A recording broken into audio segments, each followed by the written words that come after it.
జమిలీ ఎన్నికలు జగన్కు కలిసొస్తాయా? ఆయన చెబుతున్నట్లుగానే ఎలక్షన్స్ ఉండబోతున్నాయా?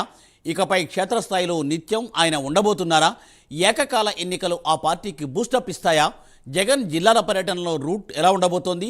ఏపీలో రాజకీయ పరిణామాలు ఎలా ఉండబోతున్నాయి? వైసీపీ నేతల స్కెచ్లు వర్కౌట్ అవుతాయా? రాజకీయ పండితులు ఏమంటున్నారు?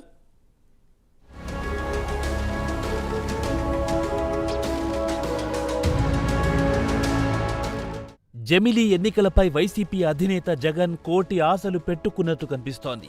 2024 ఎన్నికల ఫలితాల నుంచి పదే పదే ఆయన ఇదే మాట చెబుతూ వస్తున్నారు. త్వరలో ఏకకాల ఎన్నికలు రాబోతున్నాయని, అలర్టుగా ఉండాలని నేతలకు దిశానిర్దేశం చేస్తున్నారు. సంక్రాంతి తర్వాత జిల్లాల పర్యటనలకు శ్రీకారం చుట్టబోతున్నారు.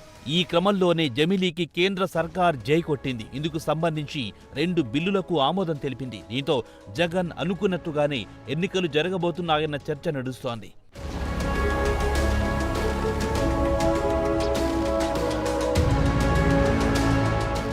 ఇటీవల జరిగిన సార్వత్రిక ఎన్నికల్లో 11 ఎమ్మెల్యేలు, 4 ఎంపీ స్థానాలకు వైసీపీ పరిమితమైంది. అసెంబ్లీలో కనీసం ప్రతిపక్ష హోదా కూడా దక్కించుకోలేకపోయింది. అప్పటి నుంచి ఆ పార్టీకి వరుస షాకులు తగులుతున్నాయి. ఒక్కొక్కరిగా నేతలు, కార్యకర్తలు వైసీపీని వీడనున్నారు. దీంతో నియోజకవర్గాల వారీగా మాజీ సీఎం జగన్ నేతలతో భేటీ అయ్యారు. ఈ సందర్భంగా జమిలీ ఎన్నికలపై కీలక వ్యాఖ్యలు చేస్తూ వచ్చారు. 2-3 ఏళ్లలో ఎన్నికలు రాబోతున్నాయని, అంతా సిద్ధంగా ఉండాలని పిలుపునిస్తూ వచ్చారు. త్వరలో ప్రజల్లోకి వెళ్లేందుకు పర్యటనలు చేస్తారని చెప్పారు.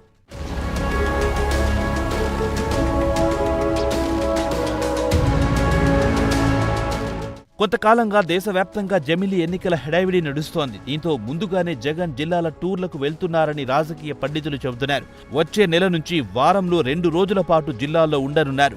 పార్లమెంట్ యూనిట్గా పర్యటనలు ఉండబోతున్నాయి. ప్రతి బుధ, గురువారం జిల్లాలోనే ఉంటూ నేతలు, కార్యకర్తలతో మంతనాలు జరుపుతున్నారు. ఈ క్రమంలోనే పార్టీలో ఖాళీగా ఉన్న పోస్టులను భర్తీ చేయాలని ఇప్పటికే ఆదేశించారు జగన్. ఇందులో భాగంగానే జిల్లాల పర్యటనకు వైసీపీ నేతలు ఏర్పాట్లు చేస్తున్నారు.